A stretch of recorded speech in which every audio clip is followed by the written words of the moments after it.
Jai Hind Adapur. 11th class students, as you know, yesterday we studied about cell theory. As you know, our chapter number 8 running and unit number 3. Okay, so students, listen concentrantly and understand this. Today we study about shape of the cells and types of the cells. Okay, हम यहाँ पर आज sales के shape देखेंगे कि जो cells हैं, cell is the structural and functional unit of the body. ये सेल होती है हमारी शरीर की स्ट्रक्चरल एंड फंक्शनल यूनिट होती है, ठीक है, जो कि किसी भी शेप में हो सकती है. ओके, जनरली जैसे for example amoeba. Amoeba has irregular shape. Amoeba can change their cell shape. इसका अमीबा जो है अपनी सेल का शेप चेंज करता रहता है, तो उसका शेप कोई फिक्स नहीं होता है, ठीक है, बदलता रहता है. अमीबा इरेगुलर शेप का होता है. अब इसके अलावा जो सेल्स होती हैं वो किसी भी शेप की हो सकती है, ठीक है, जैसे ओवल शेप हो सकती है, डिस्कॉइड हो सकती है, ठीक है, इस तरह से क्यूबाइडल, क्यूब के जैसी जो है सेल हो सकती है, ठीक है. दिस इज न्यूक्लियर, ये क्यूब की जैसी शेप हो सकती है. इसी तरह से यहाँ पर जो है सर्पिल आकार या स्पाइरल जो है या थ्रेड लाइन, थ्रेड के शेप का इसका शेप हो सकता है, ठीक है, या ट्रायंगुलर हो सकता है, ठीक है, या एनीवे किसी भी शेप की जो सेल हो सकती है. जैसे तो ये शेप जो है इसका बदलता रहता है. ओके, किसी भी सेल, एनिमल सेल या प्लांट सेल का शेप फिक्स नहीं होता, किसी भी तरह से हो सकता है. ओके, अब यहाँ पर हम देखेंगे सेल के types. There are 2 type of cell.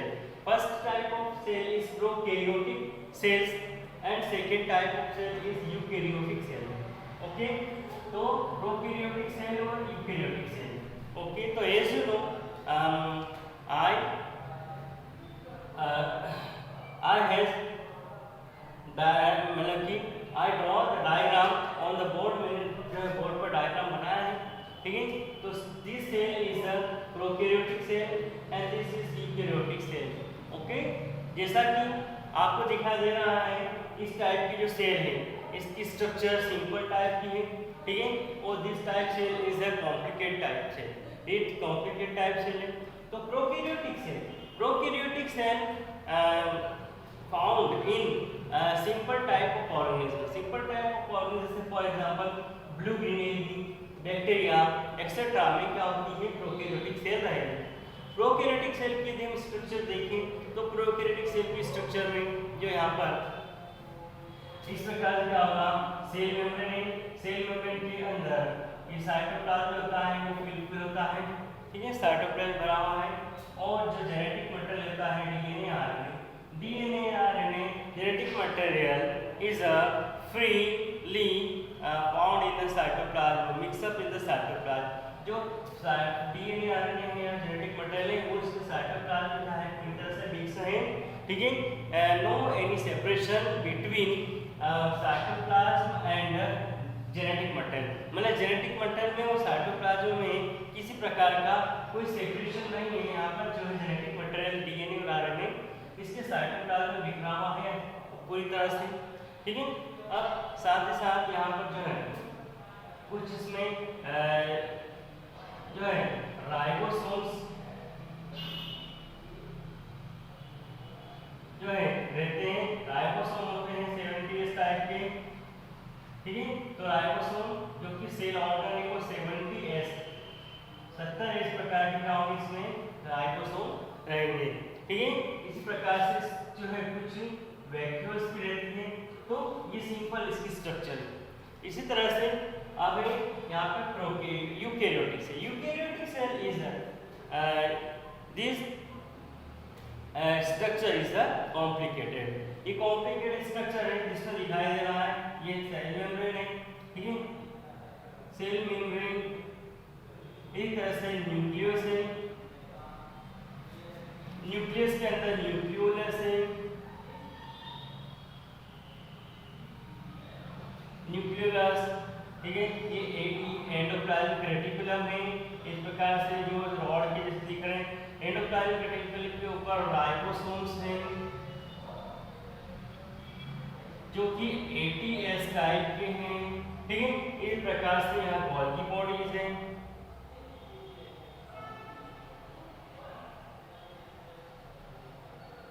ये गोल्जी बॉडी यहाँ पर है, ठीक। तो इसमें क्या है, जो यूकेरियोटिक सेल है इसमें ये न्यूक्लियस है, न्यूक्लियस के अंदर जेनेटिक मटेरियल DNA RNA भरा हुआ है, ठीक है। तो न्यूक्लियस के अंदर DNA RNA भरा हुआ है, जेनेटिक मटेरियल है, तो वो बाहर के न्यूक्लियस के बाहर जो भरा हुआ है साइटोप्लाज्म उससे सेपरेट है, ठीक है। जेनेटिक मटेरियल पूरी तरह से सेपरेट है यहाँ पर, और साइटोप्लाज्म के अंदर बहुत सारे सेल हैं, सेल ऑर्गेनेल्स है। सेल ऑर्गन्स जैसे माइटोकॉन्ड्रिया है, गोल्गी बॉडी है, एंडोप्लाज्मिक रेटिकुलम है, राइबोसोम्स है। तो इसमें व्यवस्थित क्या है सेल ऑर्गन्स यहाँ पे हैं, और each cell organs do the each type of special type of work। हर एक सेल ऑर्गन स्पेशल टाइप का वर्क क्या है यहाँ पे करता है, ठीक है। But prokaryotic cell has not any cell organ, यहाँ कोई सेल ऑर्गन्स नहीं, ठीक है। ये यूकेरियोटिक सेल, यूकेरियोटिक सेल सभी हायर कैटेगरीज के एनिमल्स और प्लांट्स में क्या होती है या पाई जाती है, जो कि मल्टीसेलुलर होते हैं, ठीक है। इसी प्रकार से यूनिसेलुलर ऑर्गेनिज्म में जैसे अमीबा, उसमें भी क्या यूकेरियोटिक सेल यहाँ पे है। अब यहाँ पर जो है हम देखते हैं similarities and difference between prokaryotic and eukaryotic. तो सिमिलरिटी जो है, सिमिलरिटी मतलब कि दोनों में समानता, प्रोकैरियोटिक यूकेरियोटिक दोनों सेल्स में क्या समानता है।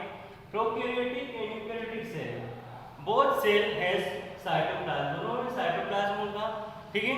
दूसरा both cell has genetic material, दोनों ही सेल्स में जेनेटिक मटेरियल जो है DNA RNA पाया जाता है, ठीक है।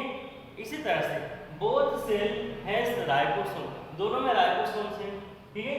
प्रोकैरियोटिक सेल में भी राइबोसोम्स हैं जो 70S टाइप के, और यूकेरियोटिक में भी राइबोसोम जो कि 80S टाइप के। Ribosome it is one type of cell organ, ये एक प्रकार का सेल ऑर्गन है। एंड राइबोसोम प्रोड्यूस्ड प्रोटीन, ये क्या था, प्रोटीन सिंथेसिस करता है, एंड क्या करता है, इसे प्रोटीन फैक्ट्री कहते हैं।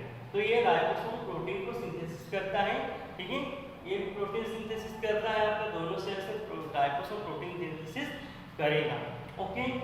फिर बोथ सेल कैन डिवाइडेबल, दोनों ही सेल क्या कर सकती है, डिवाइड हो सकती है, ओके। और both cell transfer the heredity character, दोनों सेल जब ट्रांसफर होते हैं, डिवाइड होती है, तो उसके जेनेटिक जो इंफॉर्मेशन है वो क्या होगी, नेक्स्ट जनरेशन में जाती है। जैसी पेरेंट सेल होगी, मदर सेल होगी, वैसी डॉटर सेल्स यहाँ पे बनती, इसमें भी जैसी मदर सेल होगी वैसी डॉटर सेल बनती। तो ये दोनों में सिमिलरिटीज है। अब यहाँ पर दोनों में डिफरेंस है, डिफरेंस बिटवीन प्रोकैरियोटिक और यूकेरियोटिक सेल, ये जो हमको क्या करना है, कंप्लीट करना है। एंड यही आपका क्या है टुडे होमवर्क है, ठीक है। दोनों ही सेल प्रोकैरियोटिक यूकेरियोटिक में डिफरेंस हम देखें तो यहाँ पे टेबल के थ्रू यहाँ पे आपकी बुक में दिया हुआ है, ठीक है, जो कि आप बुक को सामने रख के जो है कुछ मेन पॉइंट्स ही आपको क्या करना, 5-7 पॉइंट आपको लर्न करना है।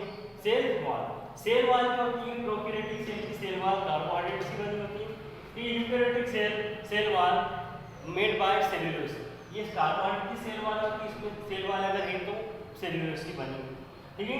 इसी तरह से न्यूक्लियर मेम्ब्रेन, न्यूक्लियर बिकॉज इसमें न्यूक्लियस पे एब्सेंट है, इसलिए न्यूक्लियर मेम्ब्रेन भी एब्सेंट होगी। यहाँ पे न्यूक्लियस के सराउंडिंग न्यूक्लियर मेम्ब्रेन प्रेजेंट है, ठीक है। क्रोमोसोम्स, क्रोमोसोम जो होंगे या DNA RNA के फॉर्म में होंगे, जो कि साइटोप्लाज्म के हाथ में पूरी तरह से बिखरे हुए रहेंगे। यहाँ पे DNA RNA या क्रोमोसोम जो होते हैं, वो क्रोमोसोम्स जो होंगे न्यूक्लियस के अंदर क्या होंगे, सेपरेट होंगे, व्यवस्थित रहेंगे।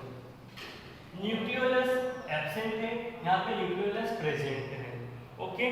इसी प्रकार जो है राइबोसोम 70S का टाइप का है, और यहाँ पर राइबोसोम 80S टाइप का होता है, ठीक है। रेस्पिरेटरी एंजाइम, रेस्पिरेशन का जो एंजाइम है वो क्रेब्स साइकिल्स के थ्रू बना हुआ एंजाइम यहाँ पे रहेंगे, साइटोप्लाज्म बिखरे हुए होते हैं एंजाइम्स, ठीक है। इसी प्रकार से जो यूकेरियोटिक सेल्स में जो रेस्पिरेटरी एंजाइम है वो क्रेब्स साइकिल के थ्रू बने हुए एंजाइम्स यहाँ पे रेस्पिरेशन के रेस्पिरेटरी एंजाइम ठीक है। स्पिंडल फाइबर नो फॉर्म, यहाँ स्पिंडल फाइबर नहीं बनते। स्पिंडल फाइबर्स बनते जब सेल डिवीजन होता है। डिवीजन यहाँ पर ए जो होता है, जो डिवीजन होता है वो ए माइटोटिक टाइप का होता है और सेल डिवीजन माइटोटिक या म्यूटिक टाइप से होता है। ओके, इसी प्रकार इसका जो है एग्जाम्पल है बैक्टीरिया, ब्यूक्रीनेरी, इसे all the high category organism. ठीक है। One more information I want giving you, मैं को जो है एक स्वस्थ व्यक्ति के अंदर मतलब कि ह्यूमन में जो सेल की संख्या है यहाँ पे दे रखी है, सेल की जो नंबर है, जैसे कि दिया हुआ है ह्यूमन सेल 60 × 10⁻15 जो है, इसका इतनी सेल क्या होगी एक स्वस्थ व्यक्ति में रहेगी। ठीक है। इसी तरह से केवल ब्लड सेल्स की जो संख्या है वो होगी 30 × 10⁻15। ठीक है। तो पूरी बॉडी स्वस्थ व्यक्ति में जो है जिसका वजन 60 किलोग्राम होगा, उसमें 60 × 10⁻15 जो है नंबर ऑफ सेल्स है और ओनली ब्लड की सेल्स है 30 × 10⁻15। इतनी संख्या में क्या सेल है। सो स्टूडेंट, जो आज का स्टडी किया हमारा मटेरियल है, ठीक है, it is your homework also. Okay, जय हिंद। Complete topic